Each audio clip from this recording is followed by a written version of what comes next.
I have a BRK Electronics 2002 REC smoke alarm. Now, some people may not know about this BRK unit. This is essentially the photoelectric version of the more commonly known 86 REC. You can see, judging by the green indicator right there, that it is powered by AC. And then the battery LED is right there. There's the back of the unit. This one is dated 1999. There's, of course, your battery backup. There's also a little battery flap that covers this up, but it kind of broke off. And then here's your bracket, basically identical to the 86 RAC.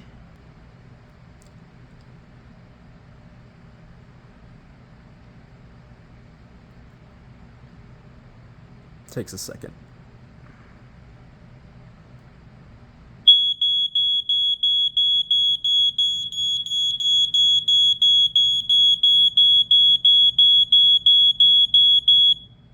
And there you have it.